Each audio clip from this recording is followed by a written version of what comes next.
parfois des auteurs qu'ils ont un grain de folie. Pas vrai, Josiane? À vous aussi, il vous arrive d'entendre des voix parfois? À toi. D'une certaine façon, tous les auteurs sont fous et souffrent d'une étrange pathologie qui les pousse à s'inventer des amis imaginaires. Tais-toi, Rudolf.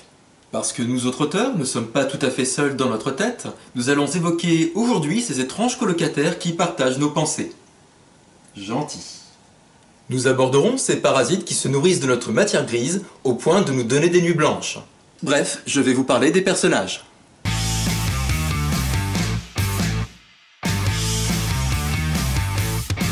Je vous encourage chaleureusement à utiliser une fiche de personnage récapitulant les points essentiels. Avec premièrement une description physique, afin d'éviter les personnages qui changent de couleur de cheveux à chaque chapitre. Deuxièmement, une description morale listant les qualités et les défauts de votre personnage, afin de le doter d'un comportement cohérent.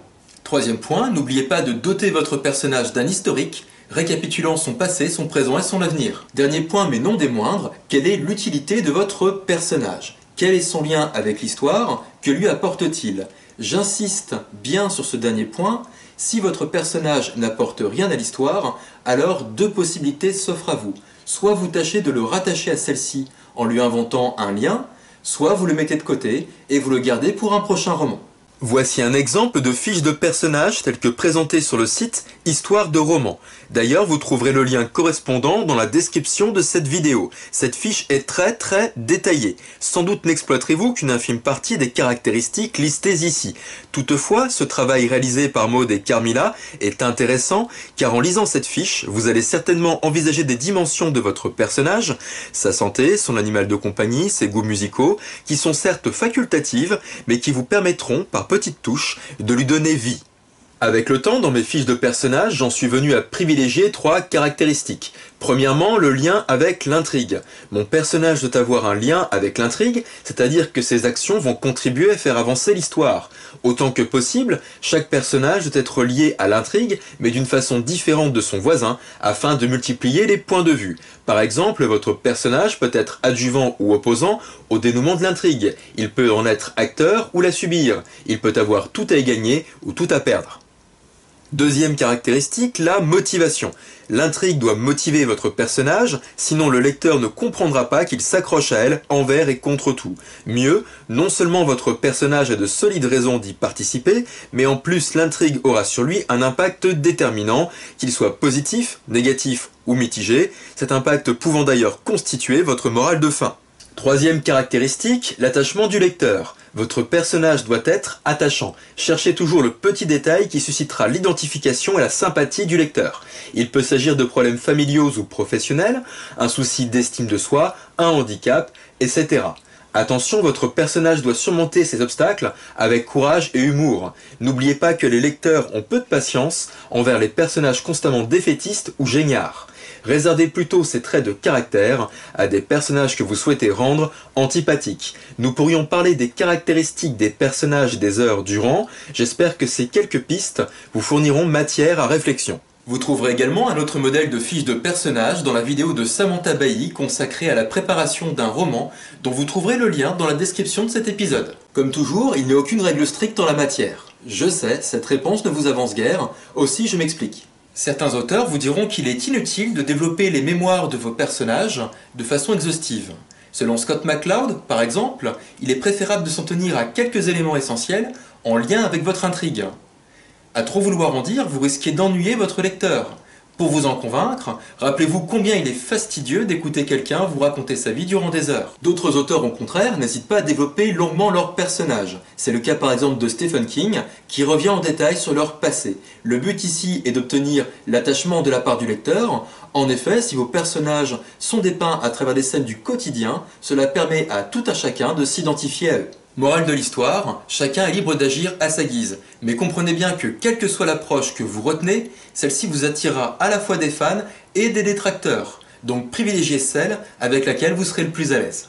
Ne tournons pas autour du pot, un film qui mettrait en scène de mauvais acteurs serait un film raté, et de la même façon, une histoire qui mettrait en scène des personnages mal ficelés ne pourra que se ramasser. N'attendez aucune indulgence de la part des lecteurs. Voyez plutôt le bon côté des choses. En tant qu'auteur, vous disposez de deux avantages.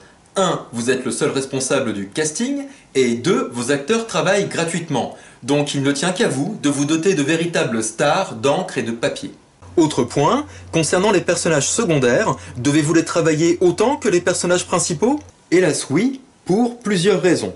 1. Vos personnages principaux ont besoin des personnages secondaires pour briller. Par exemple, la confrontation d'un héros avec un adversaire peu crédible promet d'être ennuyeuse. 2. Vos personnages secondaires disposent de moins de temps pour convaincre les lecteurs. Votre façon de les introduire doit être rapide et efficace, ce qui implique de bien les définir au préalable. 3. Vos personnages secondaires apportent de l'extravagance à votre histoire. Peut-être l'avez-vous déjà remarqué, bien souvent, le personnage principal d'une histoire va paraître ennuyeux, fade, et les personnages secondaires, au contraire, plus intéressants. Il existe à cela une bonne explication. En règle générale, les auteurs conçoivent leur personnage principal dans le but de séduire une majorité de lecteurs. En recherchant à tout prix un certain consensus, vous allez certes créer un personnage principal qui ne va choquer personne, mais vous risquez aussi d'obtenir un personnage qui ne passionne personne. Si vous vous infligez ce type d'autocensure avec le personnage principal, faites en sorte que les personnages secondaires la fassent voler en éclats. Lâchez-vous sur leurs vices, leur excentricité et leurs travers, et peu importe que les lecteurs approuvent ou non leur mode de vie, vos personnages secondaires sont destinés à ajouter de la couleur à votre récit. Vous l'aurez compris, puisque chaque personnage doit être soigné, plus vous introduisez de personnages dans une histoire, plus celle-ci devient complexe. Complexe pour vous, puisque vous devrez développer des personnages variés et assurer leur évolution. Complexe également pour le lecteur, qui devra naviguer à travers eux. Du coup, les conseils suivants tombent sous le sens. 1. Limitez le nombre de vos personnages. 2. Quand deux personnages semblent trop similaires, tâchez de les fusionner en un seul. Et enfin 3. Menez une traque impitoyable contre les personnages inutiles. Enfin, comme toujours en littérature, toute règle peut être contredite par des exceptions. Nous pourrons citer ici en contre-exemple La Horde du Contrevent d'Alain Damasio, roman lauréat du Grand Prix de l'Imaginaire en 2006, qui réussit le tour de force d'emporter son lecteur à travers la narration alternée de pas moins de 23 personnages. Je ne vais pas me perdre ici en louanges, ni vous dire tout le bien que je pense de cet ouvrage, ni même hurler haut et fort que ce roman mérite sa place dans toute bibliothèque digne de ce nom entre Herbert et Asimov. Et zut, je m'énerve tout seul, je vais aller prendre mes cachets. Les qualités d'un bon personnage varient selon l'histoire que vous souhaitez écrire. Par exemple, un personnage de clown sur monocycle, amateur de contrepétrie et de chansons paillardes, trouvera difficilement sa place dans une tragédie. Concentrons-nous toutefois sur un objectif universel, votre personnage doit être mémorable. Il doit coller à l'esprit du lecteur avec la hargne d'un vieux chewing-gum. Dans ce but, vous avez tout intérêt à le doter de différents atouts. 1. Votre personnage peut être attachant. Par exemple, s'il a de l'humour, s'il se bat pour réaliser un rêve. 2. Votre personnage peut poursuivre un but intéressant. Par exemple, élucider une énigme ou encore devenir célèbre. 3. Votre personnage peut être intrigant. Par exemple, un personnage défiguré ou totalement cinglé ou dur comme la pierre, voire les trois à la fois, rendra le lecteur curieux. Ce dernier se demandera quelle mésaventure l'a rendu ainsi. 4. Votre personnage peut être effrayant. Vos personnages antagonistes ont tout intérêt à bénéficier de cet atout. Il n'y a pas 36 façons pour un méchant d'être effrayant, votre personnage doit faire le mal autour de lui. Il ne doit pas le dire, il ne doit pas le penser, il doit le faire. Nous verrons cela plus en détail dans la seconde partie. 5. Votre personnage doit avoir le sens de la répartie, des dialogues cinglants ou hilarants marqueront les lecteurs. Personnellement, afin de me familiariser avec mes personnages, je n'hésite pas à leur donner la parole à travers quelques extraits de dialogue. Etc., etc., etc.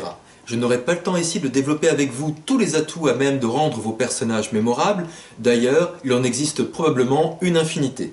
Le plus important est que vous vous assurez que vos personnages marquent durablement les lecteurs.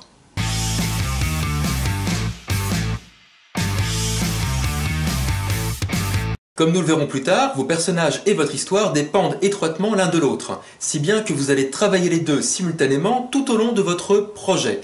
À mesure que votre histoire va gagner en consistance, les contours de vos personnages vont se préciser.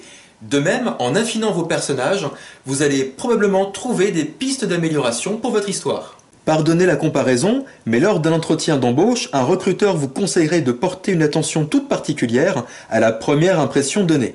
Autrement dit, il vous conseillerait de soigner les 20 premières secondes de l'entretien, vos 20 premiers gestes et vos 20 premiers mots. Ces conseils s'appliquent à vos personnages. Lors de leur première apparition, faites en sorte qu'ils produisent une première impression décisive sur le lecteur. Chapitre après chapitre, l'histoire doit mettre en valeur vos personnages. Plusieurs procédés vous permettront d'atteindre cet objectif. Premièrement, en semant des obstacles sur la route de vos personnages, l'histoire va les inciter à se dépasser.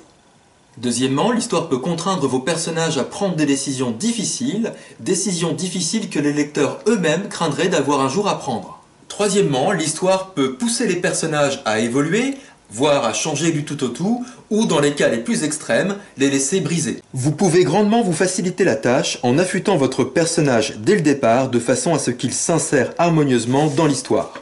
Par exemple avec la méthode suivante. Dans un premier temps, commencez par associer un stéréotype à votre personnage. Exemple, votre personnage est-il un cérébral, un curieux, un fêtard, une brute ? Le stéréotype permettra au lecteur de se forger une opinion sur lui dès les premières lignes. Ensuite, dans un deuxième temps, cassez le stéréotype associé à votre personnage. Au moment opportun, montrez une facette surprenante, presque contradictoire de sa personnalité. Enfin, dernière étape, approfondissez la psychologie de celui-ci. De temps à autre, une anecdote, une situation extrême ou encore un protagoniste jailli de son passé vous permettra de creuser la psychologie de ce dernier. Idéalement, les deux doivent être réussis, pour autant, certains auteurs auront tendance à privilégier l'un ou l'autre. Par exemple, Stephen King confesse volontiers placer ses personnages dans une situation extrême sans avoir aucune idée de la suite des événements, puis y donner libre cours à leur réaction. Exactement comme une caméra filmerait une improvisation théâtrale. Personnellement, lors des premières phases d'un projet, j'ai plutôt tendance à privilégier l'histoire globale, puis, à partir du moment où celle-ci est suffisamment précise, je donne la priorité aux personnages, ce qui peut m'amener à modifier assez lourdement l'histoire initiale. Je ne vous mentirai pas, l'équilibre entre histoire et personnage est parfois difficile à atteindre et sera certainement la source de bien des casse-têtes. Pour autant, en période difficile, ne vous découragez pas et laissez vos personnages vous guider.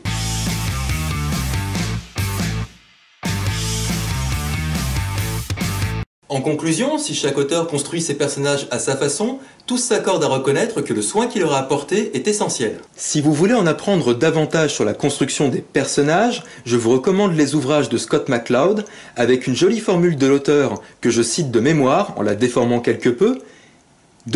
Ouvrez les guillemets, vos personnages sont essentiels car à travers leur quête, le lecteur cherche des réponses à sa propre histoire. N'hésitez pas à poser vos questions dans les commentaires. Pas vrai le chat ? Parlez-en à vos amis, et d'ici la prochaine émission, à vos plumes.